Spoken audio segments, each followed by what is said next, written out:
O-level accounting.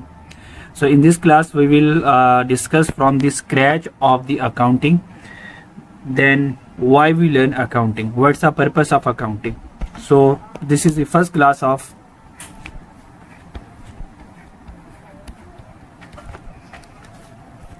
and O-level accounting.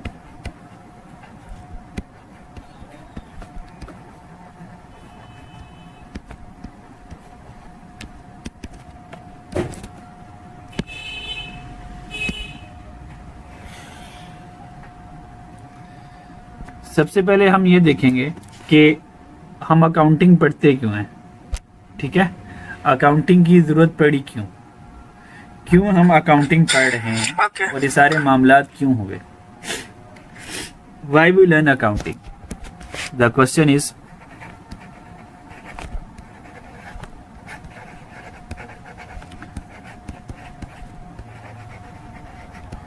why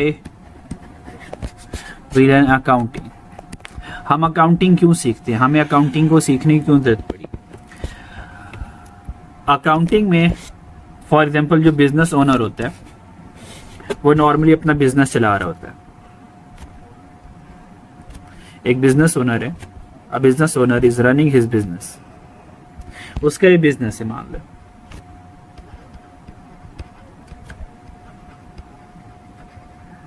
garment का business है और जो बिजनेस का मालिक है उसका नाम मिस्टर ए है. Mister A is running his business of garment.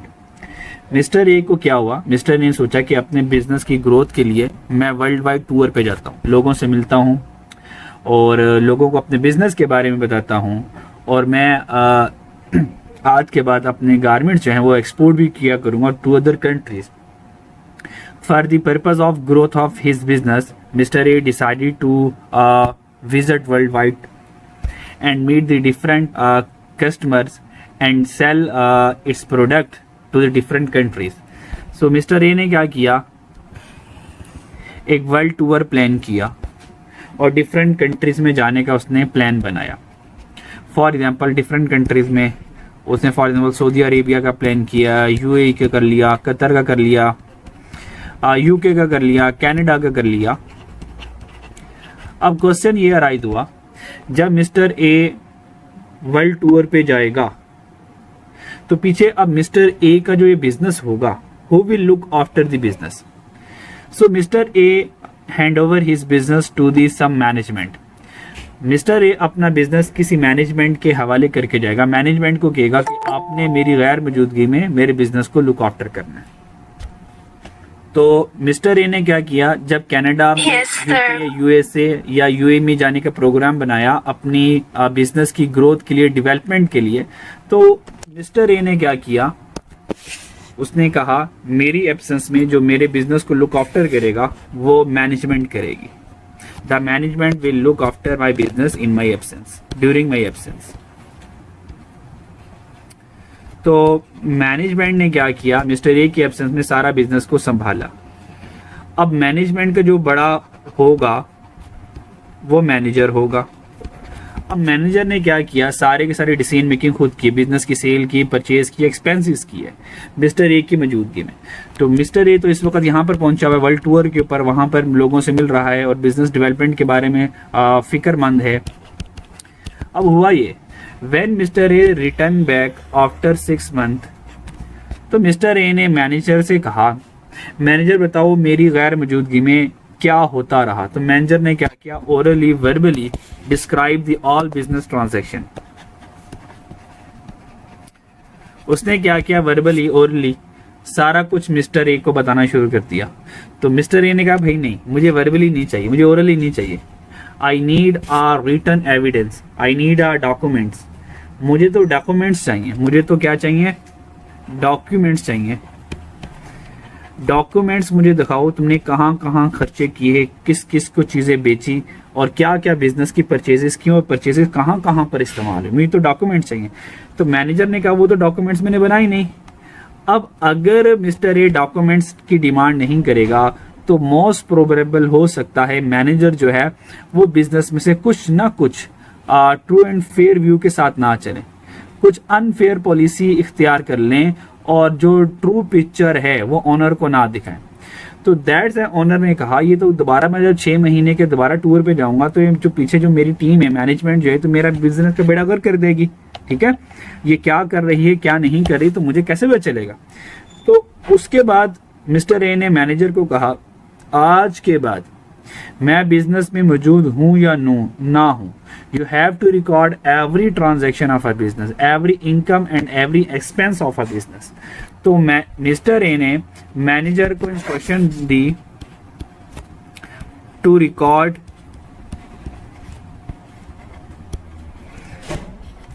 Every transaction of a business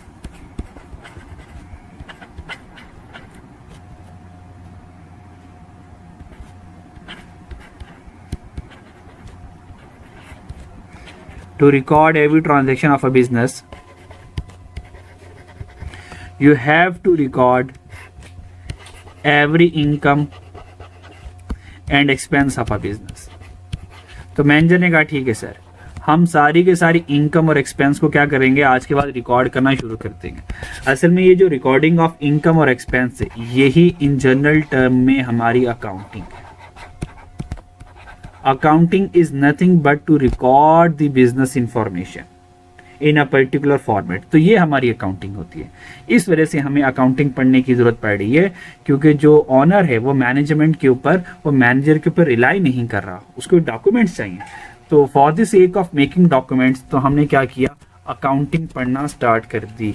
ठीक है, तो ये एक्चुअल में हमारी क्या होती है, अकाउंटिंग होती है। ठीक है जी, तो इस रीजंस की वजह से हमें अकाउंटिंग पढ़नी पड़ रही है। ठीक है जी। अच्छा जी, अब जरा अपने पेपर के बारे में कुछ बात कर लेते हैं।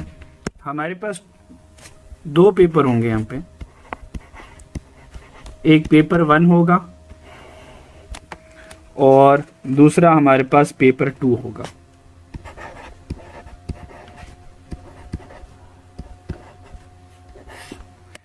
पेपर 1 में जो नॉर्मली हमारे पास जो मार्क्स आएंगे 35 मार्क्स आएंगे, नॉर्मली 35 मार्क्स होंगे। और इन 35 मार्क्स में जो नेचर ऑफ क्वेश्चंस होंगे वो सिर्फ एमसीक्यूज होंगे। आपने एमसीक्यूज जो हैं वो सॉल्व करने हैं। और ये जो एमसीक्यूज होंगे नॉर्मली, ये जितना भी आपका सिलेबस हम पढ़ेंगे 30% ऑफ सिलेबस का होगा। ठीक है, और जो टाइम ड्यूरेशन होगी टू सॉल्व दिस एमसीक्यूज वो आपके पास 1 hour 15 मिनट होंगे। So you have 1 hour and 15 minutes to complete your paper। So paper 1 में आपके पास ये सिनेरियो होगा। और एग्जामिनर का जो पेपर 1 में डिफिकल्टी लेवल होगा वो 01 और 02 लेवल होगा, यानी कि वो नॉलेज टेस्ट करेगा और समहाउ कहीं कहीं पर आपसे इवैल्यूएशन करवा देगा। ठीक है, एनालिसिस का यहाँ पर टेस्ट नहीं होगा। पेपर 2 में जो आपके पास मार्क्स होंगे, जो पेपर 2 होगा वो 100 मार्क्स का आपका पेपर होगा। ठीक, और वो रिटन पेपर होगा।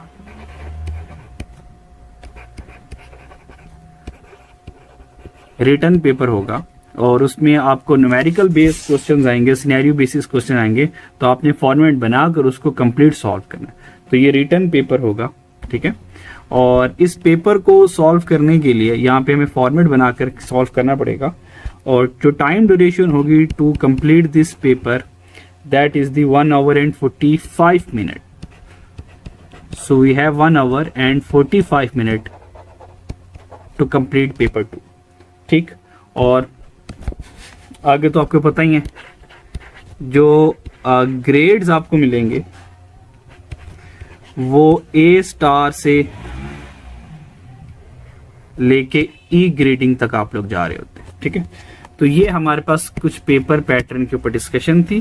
ठीक है, इस तरह का हमारे पास कुछ पेपर आएगा। ठीक है, अच्छा जी, अब नाउ इससे ऑनवर्ड चलते हैं।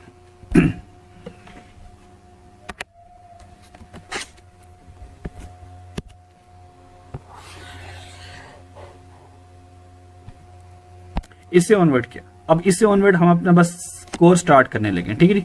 उस कोर्स स्टार्ट करने के लिए, कोर्स स्टार्ट करने से पहले कुछ हम पढ़ लेते हैं, बेसिक चीजें पढ़ लेते हैं क्लास 1 के लिए। ये हमारी क्लास 1 है, स्टार्टिंग ऑफ द अकाउंटिंग है। अभी अकाउंटिंग प्रॉपर स्टार्ट नहीं करेंगे, लेकिन उसकी थोड़ी सी बेस बना रहे हैं ताकि अकाउंटिंग को हम बेहतर समझ सकें। सो आज की क्लास 1 में हम पढ़ेंगे इंट्रोडक्शन टू अकाउंटिंग और कुछ बिजनेस स्ट्रक्चर के बारे में पढ़ेंगे। इंट्रोडक्शन टू अकाउंटिंग,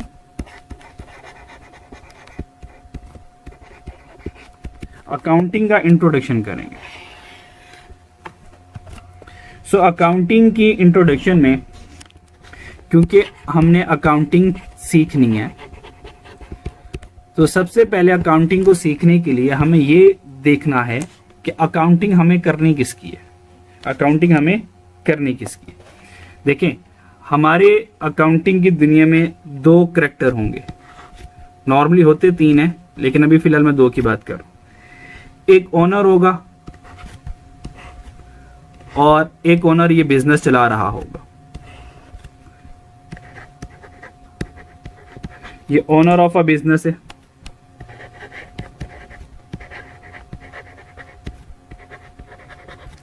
और ये उसका बिजनेस है। तो याद रखिएगा, हमने जो अकाउंटिंग करनी है वो बिजनेस की अकाउंटिंग करनी है, ऑनर की अकाउंटिंग नहीं करनी। सो हमारी अकाउंटिंग की दुनिया में ऑनर एक डिफरेंट कैरेक्टर है और वो जो बिजनेस चला रहा है डिफरेंट, जो बिजनेस है वो डिफरेंट कैरेक्टर है।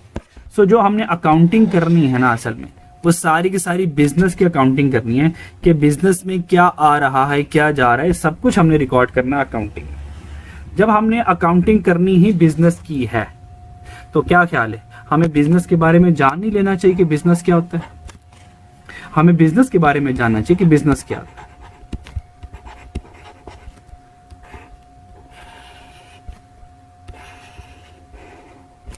सो हमने कहा बिजनेस क्या है, हमने कहा बिजनेस को जरा सिंपल डेफिनेशन में एक्सप्लेन कर देते हैं। What is business?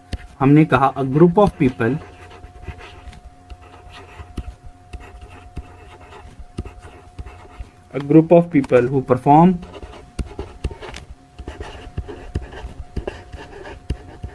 who perform some activity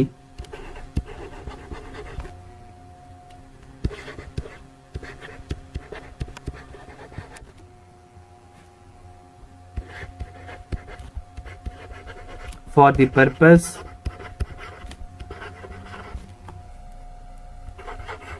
of earning profit. Profit कमाने के लिए अगर कुछ लोग मिलकर कोई एक्टिविटी परफॉर्म कर रहे हैं और उस एक्टिविटी से उनको प्रॉफिट आ रहा है, तो वो जो एक्टिविटी परफॉर्म कर रहे होंगे असल में वो उनका क्या होगा, बिजनेस होगा। ठीक है नी, वो उनका बिजनेस होगा। ठीक है नी, अब देखते हैं नेक्स्ट। बिजनेस हमारे पास नॉर्मली 2 तरह का होता है। बिजनेस कितनी तरह का होता है हमारे पास? नॉर्मली 2 तरह का हमारे पास बिजनेस होता है। ठीक है नी, अच्छा, we have normally 2 type of business. एक एज पर ऑर्गेनाइजेशन और एक as per function. By organisation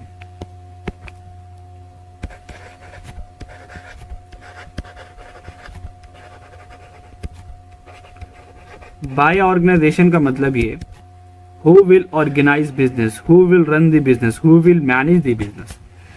so business को मैनेज करने के हमारे पास 3 तरह के बिजनेस होते हैं। पहली तरह के बिजनेस को जो हमारे सिलेबस में शामिल है, जिसकी हमने अकाउंटिंग पढ़नी है, इसलिए मैं यहाँ पे लिख रहा हूं, वो सोल ट्रेडर है। सोल ट्रेडर क्या होता है? सोल ट्रेडर को सोल प्रोप्राइटर भी कहते हैं।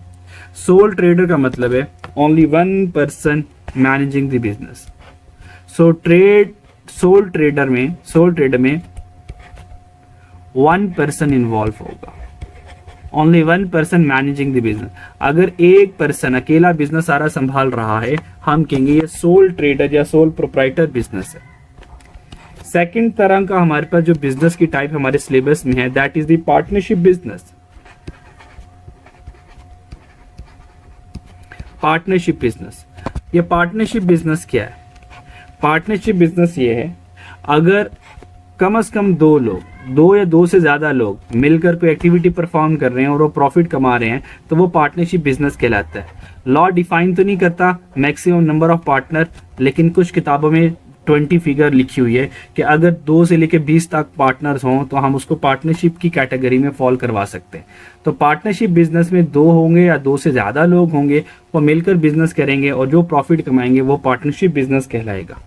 अगर हम अपने नंबर ऑफ पार्टनर्स 20 से ज़्यादा बढ़ाने चाहते हैं, then we have to make a company. फिर आगे हमारे पास एक नेचर ऑफ बिजनेस आ जाता है कंपनी। अब अपने बिजनेस को एज अ कंपनी के तौर पर रजिस्टर करवा लो। तो कंपनी का फायदा क्या होता है? अब बहुत ज्यादा पार्टनर, बहुत ज्यादा शेयर होल्डर क्या कर सकते हो, इंगेज कर सकते हो। तो कंपनी में नॉर्मली होता क्या है, मोर देन 20%, 20 से ज्यादा लोग, more than 20% can participating in the business, can managing the business. So 20 से ज्यादा लोग भी अगर बिजनेस में इन्वॉल्व हो रहे हैं तो हम अपने बिजनेस को एज अ कंपनी के तौर पर रजिस्टर करवा लेंगे। फिर आगे कंपनी की हमारे पास 2 तरह की टाइप्स आ जाती हैं, ठीक है। एक प्राइवेट लिमिटेड कंपनी आ जाती है और एक हमारे पास पब्लिक लिमिटेड कंपनी आ जाती है, ठीक है। ये इंशाल्लाह लेटर ऑन पढ़ेंगे, ठीक है। तो बाय ऑर्गेनाइजेशन में ये 3 तरह के हमारे पास कंपनीज की बिजनेस की टाइप्स थी। अब चलते हैं फंक्शन के लिहाज से, bye function.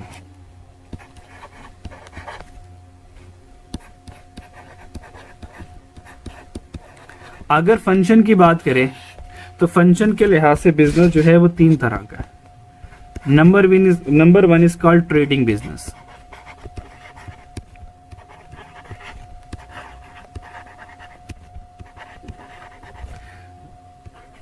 Second one is called manufacturing business.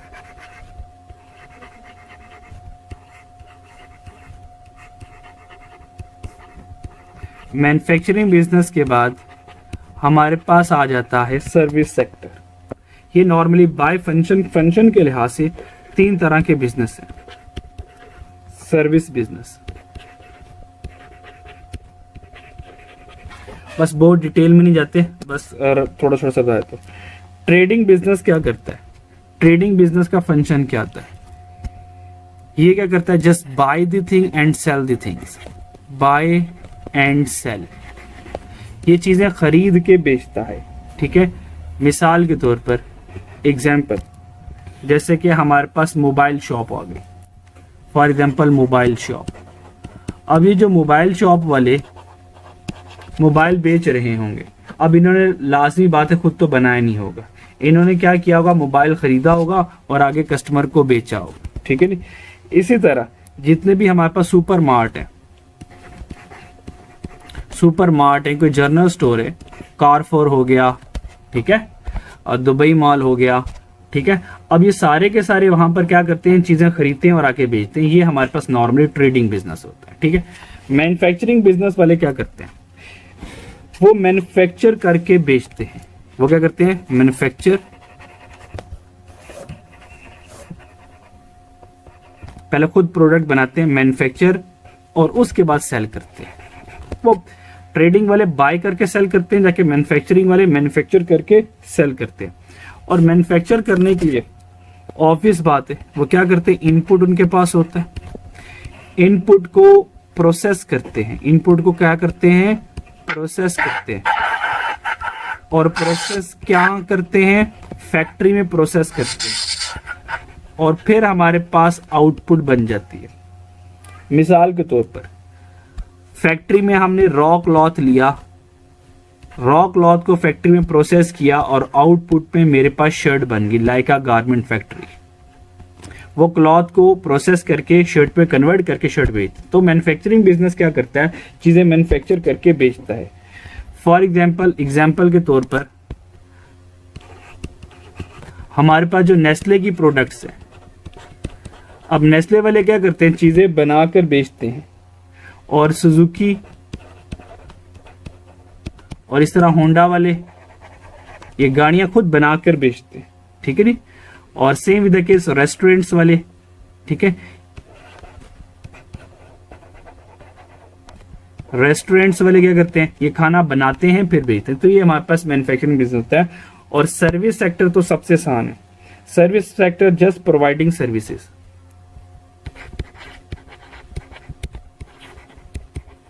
Providing service, ये सिर्फ सर्विसेज प्रोवाइड करते हैं। जैसे कि हमारे पास स्कूल्स आ गए, कॉलेजेस आ गए, यूनिवर्सिटीज आ गई, आईटी सर्विसेज हो गई, lawyer services etcetera, accountancy services हो गई, ठीक है। तो ये हमारे पास नॉर्मली सर्विसेज बिजनेस होते हैं, ठीक है। अच्छा, उसके बाद अगर आप चाहते हैं कि आपकी अकाउंटिंग बेहतरीन हो जाए, बेहतरीन अकाउंटिंग सीखने के लिए आपको अकाउंटिंग के फंडामेंटल्स पता होना चाहिए, आपके अकाउंटिंग हेड्स पता होना चाहिए, ठीक है। तो सबसे इंपॉर्टेंट कॉन्सेप्ट, सबसे important discussion about the learning of accounting is the heads of accounting. और उन हेड्स ऑफ अकाउंटिंग को पिलर्स ऑफ अकाउंटिंग भी कहते हैं, क्योंकि जिस बच्चे को ये हेड्स और पिलर्स अच्छे से याद हो गए, अच्छे से समझ लग गए, उसके लिए अकाउंटिंग को समझना बहुत आसान होता है, ठीक है। सिर्फ इस क्लास में सिर्फ मैं नाम लिखूंगा, बाकी इनको डिटेल डिस्कस करेंगे नेक्स्ट क्लास में। नॉर्मली हमारे पास 5 होते हैं, लेकिन मैं आपको 10 की कैटेगरी के साथ लेके चलूंगा, उससे आपकी जिंदगी आसान हो जाएगी, ठीक है। अच्छा, नंबर वन में हमारे पास जो हेड्स ऑफ अकाउंटिंग में आएगा, हेड्स ऑफ अकाउंट्स में आएगा, वो एसेट आएगा। एसेट्स होता क्या है, ये इंशाल्लाह कल वाले लेक्चर में आपको पता चलेगा, नेक्स्ट लेक्चर में पता चल जाएगा, ठीक है। अच्छा जी, तो नंबर 1 में हमारे पास एसेट्स आ गए, ठीक। मैंने आपको टोटल 10 पूरे करवाने, एसेट्स हो गए। और सेकंड नंबर पर हमारे पास आ जाएगा लायबिलिटी आ गई। थर्ड नंबर पे कैपिटल आ गया। फोर्थ नंबर पे ड्राइंग्स आ गया, ठीक। फिफ्थ नंबर पे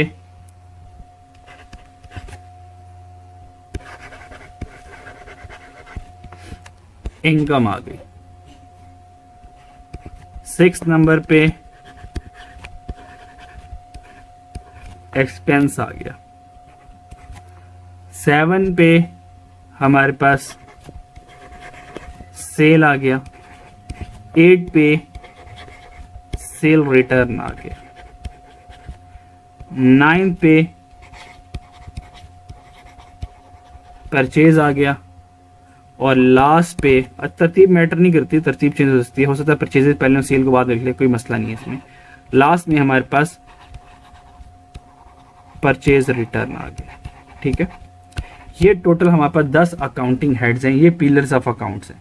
अगर ये 10 अकाउंटिंग हेड आपको समझ लग गए तो आपके लिए जिंदगी आसान हो जाएगी। लेटर ऑन इन 10 को मैं 2 ग्रुप्स में बांट दूंगा, एक डेबिट फैमिली में कन्वर्ट कर दूंगा, एक क्रेडिट फैमिली में कन्वर्ट कर दूंगा, लेकिन ये सीखेंगे आप लेक्चर नंबर 3 में जाकर आप, ठीक है।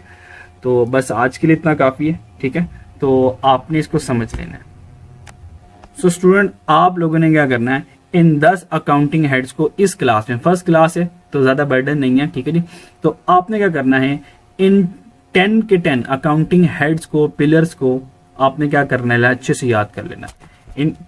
इनमें से मेन 5 ही हैं, asset, liability, capital, income, expense, main 5 ही हैं। लेकिन 10 के साथ कर लें, आपकी ज़िंदगी आसान रहेगी और अकाउंटिंग समझना आसान हो जाएगा आपके लिए, ठीक है जी। तो आज के लिए इसके यहाँ पे वाइंड अप करते हैं, इसको अच्छे से रिवाइज कर लीजिएगा, ठीक है। सो ये 10 के 10 आपने इस क्लास में अच्छे से रिवाइज कर लेने हैं, उससे आपकी ज़िंदगी ज़रा आसान हो जाएगी। फिर लेटर ऑन मैं क्या करूँगा, ये जो 10 अकाउंटिंग हेड्स लिखे हुए हैं, इनको 2 फैमिलीज में डिवाइड कर दूंगा, एक डेबिट फैमिली और एक credit family. 5 accounting head debit family में आ जाएंगे, 5 अकाउंटिंग हेड क्रेडिट फैमिलीज में आ जाएंगे। ठीक है जी, तो इसको अच्छे से देख लीजिएगा। नेक्स्ट कॉन्सेप्ट में इसकी डिटेल डिस्कशन करेंगे, asset, liabilities, capital, drawings, income, ये हैं क्या। ठीक है जी। अच्छा, और वो बच्चे जो ऑनलाइन क्लासेस मेरे से पढ़ना चाहते हैं वो मुझसे रब्ता कर सकते हैं इस नंबर पर +92 321 4554 927। ठीक है जी, इस नंबर पर मुझसे मुझे व्हाट्सएप कर दीजिएगा। ठीक है जी, सो फिर हम क्लासेस अरेंज कर लेंगे। ठीक है, अपना ख्याल रखिएगा। Take care of yourself. अल्लाह हाफिज़।